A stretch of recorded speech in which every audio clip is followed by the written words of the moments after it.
Hello everyone, आप सबको का स्वागत है नौमिता टू डू लर्निंग में। तो हम लोग देख रहे हैं इंपॉर्टेंट करेंट अफेयर्स जो बेस्ड होगा द हिंदू और इंडियन एक्सप्रेस न्यूज़पेपर पर। तो हमारा जो पिछला वीडियो है उसी को हम लोग कंटिन्यू कर रहे हैं। तो तीसरा नंबर पे है इंटरपोल। इंटरपोल का फुल फॉर्म है इंटरनेशनल पुलिस। इंटरनेशनल पुलिस जो कि 195 कंट्रीज के जो पुलिस है उसका एक ऑर्गेनाइजेशन मिलके बनाते हैं, उसको इंटरनेशनल पुलिस बोलते हैं यानी इंटरपोल बोलते हैं। इंटरपोल हम लोग इसका काम को अगर देखें तो हम लोग जानते हैं कि जो हम लोग मूवीज़ को देखते हैं, मूवीज़ में क्रिमिनल जो भागे हुए रहते हैं तो इंटरपोल की सहायता से जो है वो क्रिमिनल को ढूंढने का कोशिश करते हैं। तो ये जो इंटरपोल का यही काम है, जब बहुत सारा कंट्रीज जो होते हैं, एक कंट्री जब क्रिमिनल एक कंट्री से दूसरे कंट्री में गए हुए रहते हैं तो इंटरपोल की मदद से जो है वो क्रिमिनल को ढूंढने का प्रयास करते हैं। तो ये जो इंटरपोल है इंटर गवर्नमेंटल एक ऑर्गेनाइजेशन है 195 कंट्रीज का, और इसको बनाया गया था, इसका नाम शुरुआत में अलग था, international criminal police commission. International criminal police commission के नाम से 1923 में इसका फॉर्मेशन हुआ था, लेकिन बाद में 1949 में इसका नाम को बदल करके इंटरपोल रखा गया, इंटरनेशनल पुलिस यानी इंटरपोल। तो इसका जो हेडक्वार्टर है ये लियोन में है, फ्रांस। ये इंपॉर्टेंट है कि इंटरपोल का हेडक्वार्टर कहाँ है, तो लियोन फ्रांस में है। और ये इंटरपोल का जो लैंग्वेज है अरबिक, फ्रेंच, इंग्लिश और स्पेनिश। ये 4 लैंग्वेज जो है इंटरपोल में बोले जाते हैं। तो ये जो 4 लैंग्वेज है इसके तहत जो है इंटरपोल में काम होता है। हमारा नेक्स्ट है प्रोजेक्ट चीता। प्रोजेक्ट चीता है ये हमारे देश का एक प्रोजेक्ट है, प्रोजेक्ट चीता, जैसे हमारा देश का और एक प्रोजेक्ट है प्रोजेक्ट टाइगर। प्रोजेक्ट टाइगर जो है 1973 में शुरू किया गया था, तो उसी के तरह प्रोजेक्ट चीता भी हमारे देश में शुरू किया गया है, क्योंकि चीता जो है हमारे देश में 1947 या 49 के आसपास, उसी अप्रॉक्स में चीता जो है हमारे देश से खत्म हो गए हैं। क्योंकि पहले हमारे देश में चीता पाए जाते थे, तो इसीलिए हमारे भारत सरकार ने एक प्रोजेक्ट शुरू किया है, प्रोजेक्ट चीता। तो उसके तहत नामीबिया एक अफ्रीकन कंट्री है, तो नामीबिया से जो है चीता को इंपोर्ट करके एक हमारा नेशनल पार्क, मध्य प्रदेश का एक नेशनल पार्क है कूनो नेशनल पार्क में जो है चीता को छोड़ा गया है। तो ये इंपॉर्टेंट है कि चीता को कहाँ से लाया गया है, तो नामीबिया से, और किस नेशनल पार्क में छोड़ा गया, भारत के कौन सा नेशनल पार्क में छोड़ा गया, तो कूनो नेशनल पार्क मध्य प्रदेश में। ये जो चीता है एशियाटिक चीता हमारे देश में हमारे देश में पहले एशियाटिक चीता पाए जाते थे, लेकिन एशियाटिक चीता जो है खत्म हो गए हैं। अभी बस एशिया में जो एशियाटिक चीता जो बचे हुए हैं ईरान में बचे हुए हैं। हमारे भारत सरकार ने ईरान से ही लाने का कोशिश किए थे, लेकिन ईरान ने चीता देने से मना कर दिया, तो हम लोग ने चीता को अफ्रीकन चीता लाए जो कि नामीबिया से। ये जो एशियाटिक चीता का जो स्टेटस है, IUCN स्टेटस है क्रिटिकली एंडेंजर्ड, यानी ये मतलब खत्म होने के कगार पे है, विलुप्त होने के कगार पे है, जो कि क्रिटिकली एंडेंजर्ड है, जो कि अभी बस बचे हुए हैं ईरान में।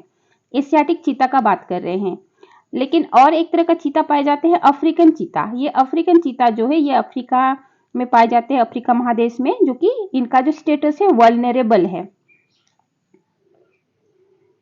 आगे हम लोग देखेंगे पेंगोलिन। ये पेंगोलिन भी एक तरह के चूहे के तरह का जो जीव है, लेकिन ये चूहे से थोड़े से बड़े हैं, और इसके जो स्कार्फ इस तरह से होते हैं, और ये चूहे की तरह ही, मतलब कि इसका जो एकदम कड़ा सा स्कार्फ होते हैं। तो ये जो पेंगोलिन है, पेंगोलिन कंजर्वेशन प्रोजेक्ट भी हमारे देश में शुरू किया गया है। ये पेंगोलिन कंजर्वेशन प्रोजेक्ट जो है शुरू किया है पेंच टाइगर रिजर्व और सतपुड़ा नेशनल पार्क में। तो ये दोनों ही, पेंच टाइगर रिजर्व और सतपुड़ा नेशनल पार्क, ये दोनों ही मध्य प्रदेश में है, MP में।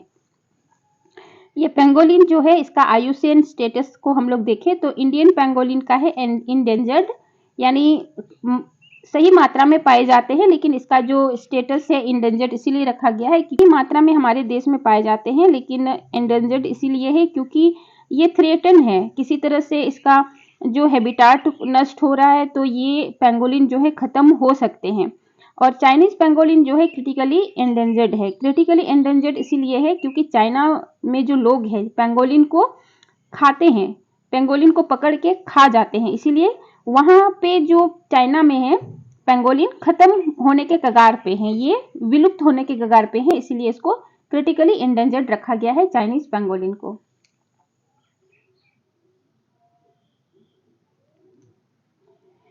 आगे है हमारा Indian classical languages. Indian classical language जो है हमारे देश में 6 इंडियन क्लासिकल लैंग्वेज है।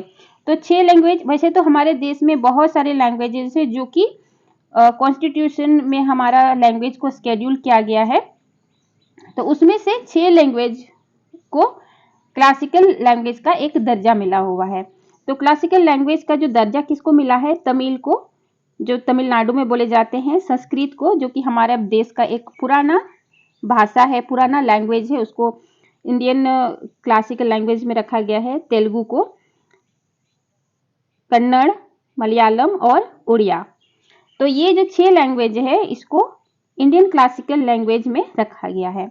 अगर हम लोग लैंग्वेज को कॉन्स्टिट्यूशनली देखें तो स्केड्यूल मतलब किस स्केड्यूल में रखा गया है, तो हमारा जो लैंग्वेज है, भारत के जो भारतीय भाषा है, उसको 8वीं स्केड्यूल में रखा गया है, 8वीं अनुसूची में रखा गया है। भारत में शुरुआत में 14 लैंग्वेज थे, शुरुआत में 14 लैंग्वेज थे, लेकिन बाद में बढ़ करके 22 लैंग्वेज जो है भारत के कॉन्स्टिट्यूशनली स्केड्यूल्ड लैंग्वेज है, यानी संविधान में जो है अनुसूचित भाषा 22 है। 14 से जैसे 22 बढ़ा तो सिंधी सबसे पहले जो है भाषा को ऐड किया गया। 21 कॉन्स्टिट्यूशनल अमेंडमेंट एक्ट 1967 के तहत जो है सिंधी ऐड किया गया 8वीं अनुसूची में। दूसरे नंबर पे कोंकणी, मणिपुरी और नेपाली 71 कॉन्स्टिट्यूशनल अमेंडमेंट एक्ट 1992 में जो है 8वीं अनुसूची में ऐड किया गया है कोंकणी, मणिपुरी और नेपाली को।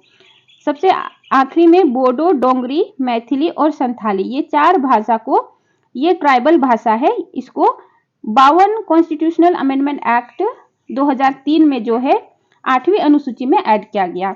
तो ये इंपॉर्टेंट तो वैसे सारा है, क्लासिकल लैंग्वेज भी है और 8वीं अनुसूची में कितने लैंग्वेजेस है वो भी इंपॉर्टेंट है, लेकिन और इंपॉर्टेंट है कि कौन सा लैंग्वेज को किस कॉन्स्टिट्यूशनल अमेंडमेंट एक्ट के तहत जो है 8वीं अनुसूची में ऐड किया गया है, ये इंपॉर्टेंट है। तो आज के लिए इतना ही, फिर हम लोग अगले वीडियो में मिलते हैं। धन्यवाद।